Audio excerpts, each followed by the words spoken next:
Welcome to the Faith Together podcast from the Center for Faith and Family at Olivet Nazarene University. If you believe that passing down Christian faith is essential for the next generation, you are in the right place. Enjoy conversations with guests who are faith practitioners, parents, caregivers, pastors, counselors, and many more. You'll enjoy practical tools and community for passing down Christian faith to your children and grandchildren. Welcome back to the Faith Together podcast. We're excited to be with you today. This is Leon Blanchett, and I'm here with our co-host, Lindsay. Hey, everybody. How are you doing today? I'm doing great. How are you, Leon? I'm good. We have a special treat today. We have with us Dr. Brandon Arbuckle, who works in the School of Psychology. Is that right? That's right. Yep. At Olivet Nazarene University. So, Brandon, thank you for being with us today. Sure. We are working on a series right now of healthy parenting. And the topic we're going to talk about today is really important, and that's the role that marriage plays in healthy parenting. So let's start by having you just introduce yourself to us. Tell us a little bit about you so we can get to know you a little bit. Sure. Yeah. I am a licensed marriage and family therapist, been practicing as a clinician since 2000. And I also have a master's in religion from another Nazarene university. And together, I didn't want to sacrifice either child, went into a PhD program in pastoral theology from Garrett Evangelical Theological Seminary, a Methodist seminary on the campus of Northwestern, and have just defended my dissertation and kind of in the process of revising things for completion, graduation in the spring. Yeah, that's great. Thanks. Now, you left an important part out that I know about, and that is you're an elder in the Church of Nazarene. Is that right? I am. It's not one of those credentials that I often hold out while I'm counseling couples or families, but yes, I am an ordained elder in the Church of the Nazarene and have been such since 2011. Yeah, great.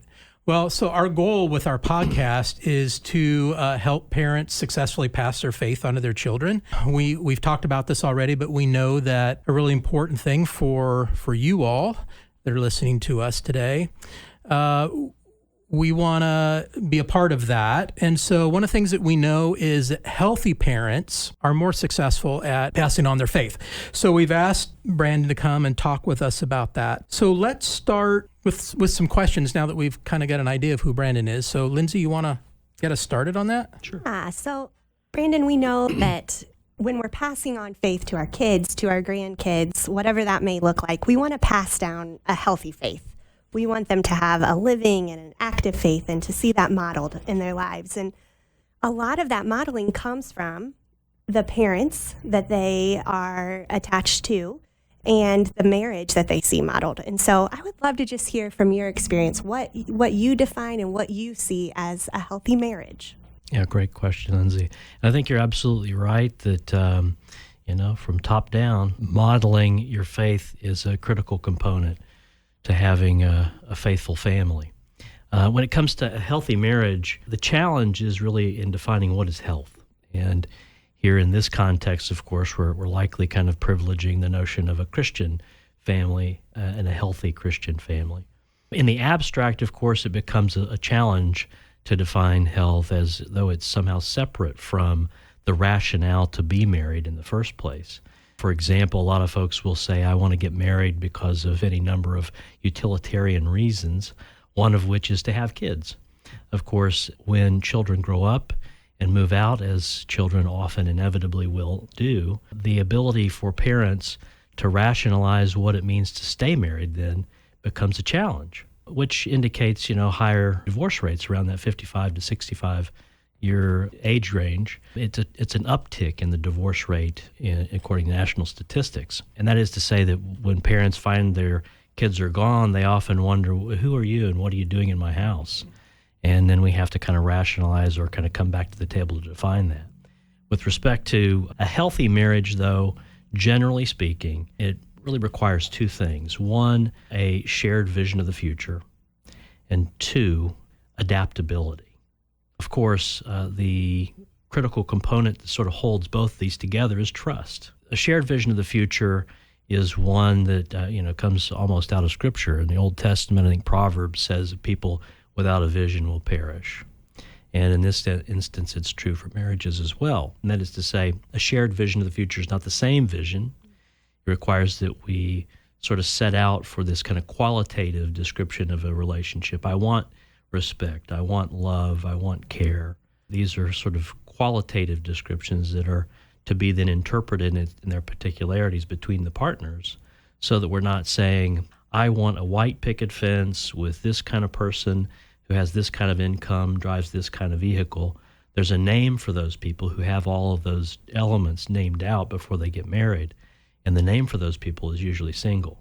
And so we don't want to exhaust the oxygen that allows for a kind of robust discussion about what a shared vision of the future is and how my role is different than maybe your role in pursuing that shared vision. When it comes to the notion of play or adaptability, rather, play is a key component there. And the research on this kind of comes out of the work of John Gottman. Gottman's a mathematician, frankly, who has kind of entered the world of couples work because he graduated from MIT with a PhD in math and said, I don't know how to meet women. And so he said he'll do what he's always done and study it. And so from his research for the last 35, 40 years now, it's been sort of the standard bearer within the domain of couples work about what seems to maybe contribute to a sustainable, healthy, intimate partnership. And for him, the notion of play becomes a critical part of the adaptability of a couple. And play is not some whimsical, disproportionately advantageous quality, like I play golf and I've invited you to go play golf with me, but you never play golf, and so we never play together. That would be a disproportionate level of what we might call emotional risk. That if I play golf all the time and I invite my wife or my partner out to go play golf, even though they've never played, that's not really equal. They don't have the capacity to enjoy the game the way you might. And so with that, play is distilled down to somewhat of an algorithm. It is two people, an equal level of emotional risk. Equal level of emotional risk is really the critical component there. Participating in a benign activity. A benign activity, again, would be things that you wouldn't automatically assume are fun, but benign. Like, let's go visit that restaurant that neither of us have been to before and evaluate, did we like it? Did we not? What did we like about it? What did we not like about it? When we're learning things about each other, that seems to comport to the ability to learn how to adapt to one another, and in doing so, helps to sustain the kind of brittle corners that sometimes challenge our ability to sustain a relationship. Yeah, Brandon, this is what I'm hearing you say. I'm hearing you say that the relationship that this couple has together outside of the children themselves becomes critical in the way that their faith gets passed on to their children. Is an accurate assessment? That's right. And Leon, I would even argue, and I know this may be somewhat controversial, but I back it up with some scripture, and that is that it's okay to be selfish as a couple. Selfish is often seen in a negative sense, but when we're talking about selfish, we're often talking about self-neglect. That I'm neglecting to take care of myself and I'm requiring you to do so. That's probably more a malignant version of selfish. What I'm thinking of in terms of selfish is when we think about the two great commandments, love your Lord God with all your heart, soul, mind, and strength. And the second is like it, love your neighbor as yourself. Well, how do I love myself? Well, see, rule number one. Right. Rule number one is learn to love the Lord your God with all your heart, soul, mind, and strength. And when you do that, you end up doing a pretty good job of caring for you in ways that allow you to become a generous partner, lover, parent, friend, neighbor, and so on. Yeah, so that's really good. As I'm thinking about you all who are listening in today, I'm thinking there's probably some of you that are thinking, wait a minute, I'm not married. Either I'm a single parent, I've never been married or maybe divorced, want to serve the Lord, want to help my children serve the Lord. So hopefully you haven't tuned us out yet, because I think we have some things to speak to you as well. And so, Brandon, if you would, talk a little bit about what this looks like for a single parent, whatever their circumstances that brings them to being a single parent, as they try to live this out for their kids. Sure, yeah. So much, I guess, sentiment is given over to this notion that a healthy child is best served insofar as their parents remain married. And while there may be some data that seem to correlate to children who learn to adjust to the world in pretty favorable ways, kind of come from homes where there's two parents who are together and love them, it's important, I think, from a research perspective to be mindful that correlation does not equate to causation. That is to say, just because there is some evidence that indicate that might be, does not mean that it causes children to necessarily be well adapted. Because there's some a lot of research on unhealthy relationships and their awful impact on children's lives. Chaotic homes, abusive homes, and being married just for the sake of staying married under some notion that it's somehow beneficial to the children. What are we modeling for the children in those occasions? And what ends up happening is we end up modeling abuse and modeling violence, and therefore, in many ways, extending that violence into other relationships by normalizing it under this sentiment of we just got to be together. In truth, I think there's a lot more to be said about couples who look at their relationship and say that there's a diminishing return on investment here. And despite all the efforts and attempts to somehow repair and reconcile, it seems that we're not able to do so.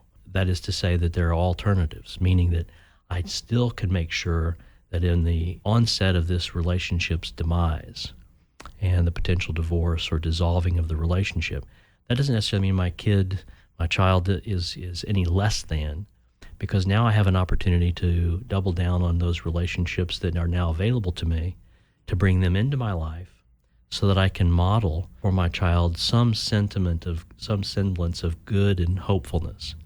In the end, kids have the courage to marry because parents give them a possibility. And if the only possibility children have in front of them is abuse, why would any reasonable person pursue marriage? Yeah. And so with that, people that are in a co-parenting relationship with a partner who is unhelpful or abusive or otherwise just disruptive in their life, again, coming back to that earlier sentiment, take good care of you because your child is watching. And in doing so, scaffold your life with people that are really supportive and caring and loving so that your children do have people to see. This doesn't necessarily mean you have to be married. There are a wide variety. Hopefully the church fosters these kind of relationships, though I must admit sometimes it is a challenge in the church to find these. But again, those who are in a co-parenting relationship, not approaching those co-parenting relationships with a sense of I have to or must control them. My partner or my former partner has to do certain things. See it as an opportunity to say I must probably double down on other relationships that are perhaps a bit more fruitful. Brandon, as I agree with that so much with what you just said, and I'm just wondering, as for me, as a children's pastor in this area and working with lots and lots of families, I can see both situations in my mind that you've just shared. You know, the parents that are married that are working to prioritize their relationship and take good care of the kids that are around them, passing that faith on, but then those that are doing it in a different way and scaffolding those relationships. I love that term. In your experience, what would you say is helpful to those that are parenting with a scaffolding structure? I'm sure we can all think of people in our own lives that are in those situations. How can we come alongside them to say, hey, we're here to help, we're here to serve and to see faith move on in your kids? Yeah, I think, at least in the tradition of the Church of the Nazarene as an ordained elder, I kind of speak out of that tradition. All relationships are really reducible to invitations. And so it's for the church, it's for pastors, it's for leaders, it's for Sunday school teachers to invite and be persistent in those invitations and find places and opportunities to be creative in those invitations. Again, coming back to maybe the more adaptive spirit here, play is a real valuable thing. And finding occasions where you can playfully engage those who may be in a challenging position, to invite them to opportunities for levity. Gottman, I think, is helpful here too when he mentions the benefit of play is that it is levity, lightness. His phrase is that levity is the cartilage of our emotional bones, and that is to say that it offers us sort of a softness, a kind of pliability. And if we come to people in our churches or in some community context and thrust upon them or demand of them to participate in these connections, it fails to be sustainable. But if we offer out of love and perhaps play, then it helps to neutralize the pain that a person might be experiencing while also affording them a sense of connection.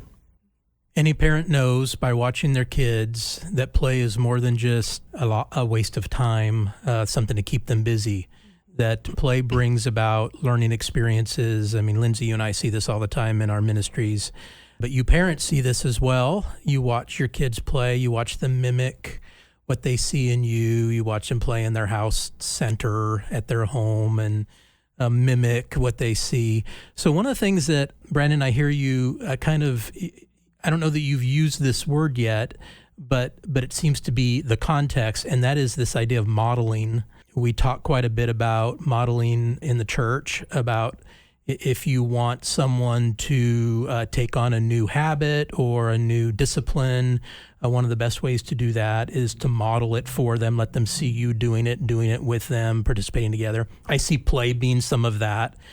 So talk maybe a little bit about practical things that parents can do that model faith to their kids. So as these parents are working together, as they have a common goal and they're working toward developing their marriage so that they can pass faith to their kids, what are some of the things that they can do in modeling faith for their kids? Sure, yeah. Two key components to being able, I think, I want to speak anecdotally here, my sense is two critical pieces of passing down one's faith or the faith of a people is structure and attachment.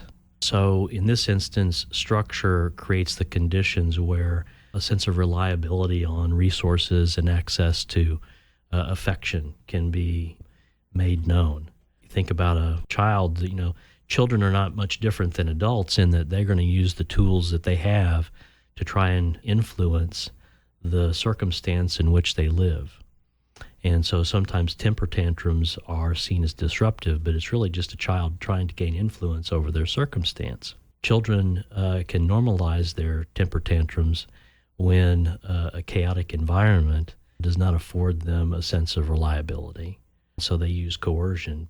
Children use coercion through temper tantrums to kind of control the environment. If, however, parents come to the table and have certain rituals that seem to allow children to gain ease of access to resources like comfort, affection, love, and a voice for influencing the situation that they're in, it tends to allow the attachment bond to emerge a little less coercively. In this instance, structured activities, rituals like anything. Our family, occasionally during bedtimes, transition from playing a video game or watching a movie or reading a book or whatever it might be can become a little thorny when you're asking kids to get ready for bed. And one of the things that we do on occasion to kind of neutralize those transitions is we participate in a playful game, a ritual as it were, that we call competition for who can give the most awkward hug. Good night. And what's interesting about that is that it helps to create a sort of physiological awareness, that children become aware of their own bodies, but also it allows for comfort to emerge in close proximity to other people, meaning that when we get close to each other, I'm okay with that connection. And it neutralizes the competitive spirit of the game, as it were, by making the person who wins the loser, and the loser perhaps somehow a winner. And, looking at each other's faces, making funny faces. The point here is that when you structure this out or ritualize it, kids can anticipate with reason to have a bit of influence on their circumstance. Bring into the discussion now things like, let's learn to pray. Let's think about questions we might ask if we were to talk with God. Let's talk about our rituals that we encounter maybe at church and normalize the culture of what it means to be a part of a community of faith. When we're doing things like that, opening the Bible, helping children become familiar with Scripture, these sort of rituals afford children a sense of agency that they might not have if their only resource is coercion. And so, again, offering these routinely, frequently, and allowing them to have their own kind of nuance to the family and people within the family affords a sense of comfort and familiarity along the way that it supports attachment. Love that. Absolutely. That's wonderful. I love the awkward hug activity. Makes going to church normal sometimes, too. awkward hugs there. That does happen. It does. Every introvert's worst nightmare is when you have to do the meet and greet and the hugging, you know. That's right. So right. I love that. Thank you for those tips. I think we can at times underestimate how important play, ritual, can be to have those specific structures in our lives. And we can learn just as much as the kids can from those times together. Yeah, good. Brandon, we're going to wrap this up here in just a little bit. Are there any tips that you would love to give our parents? So one of the things that we have told them is that this podcast is going to be practical. We want to give them practical tools that they can begin using today. Your awkward hug is probably one of those that they could begin a tradition like that and name it maybe after you or something as a part of their family ritual. But can you maybe give us just a couple tips of real practical things that healthy parents do with their children that encourages them, lifts them up, empowers them, makes them want to be like Jesus?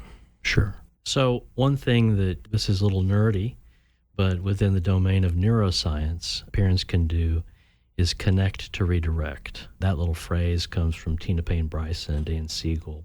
And connect to redirect just simply means that before I can expect to influence my child's behavior, I probably ought to connect with them. A lot of children flooded, whether it's transitioning from one task to another or just having a bad day. This notion, the acronym HALT, hungry, angry, lonely, tired. When you run through that little rubric, you begin to kind of imagine what it is that's getting at a child. And so when you help them gain access to food, or you comfort them when they're angry, or you provide them some influence, allow for them to have some influence when they're lonely, or when you help them to be comforted and get some rest, you help to slow them down in terms of their activity or flooding effect. And so connecting with children is an important component to helping them also embody what we were taught as people who are loved by God. And that is that in order for us to know what love is, it can't be that I teach God how to love. It's that God first loved me. And that in order for me as a parent to hope to gain influence in my child's life, it would be first and foremost important for me to show my child what love is. And doing that in the form of connecting with them and learning how to attach to them, or with them rather, by giving them what they might need to slow down, that we can connect, becomes, I think, a kind of practical way forward. In that instance, attachment happens because we have first been attached to something that is a bit more substantial than our own means. All right. Lindsey, anything you want to add before we bring this to a conclusion? I just want to say thank you so much for joining us today, Brandon. You gave us a a lot to think about. I'm taking so many notes, thinking about even that acronym of HALT, being able to identify, what we need to do to connect before you redirect. And, phrases like that, I think, are so helpful to me and to our audience and to all of us here, that can be of service to the kids that we love so much. So, thank you. I want to add my thanks, Brandon, for coming and being a part of this with us. And I understand congratulations is due. You just defended your dissertation. I did, with revision. So I have that kind of sitting out there in queue, waiting for me to dot an I, cross a T. But I think for those of us who've been through that journey, that's a pretty common experience. So the finish line is in reach. That's great. Congratulations on that. Thank you. And we want to thank you for joining us today.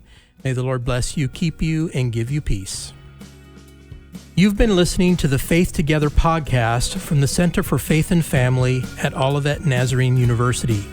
Sign up for additional resources at centerff.com. When building faith, we are better together.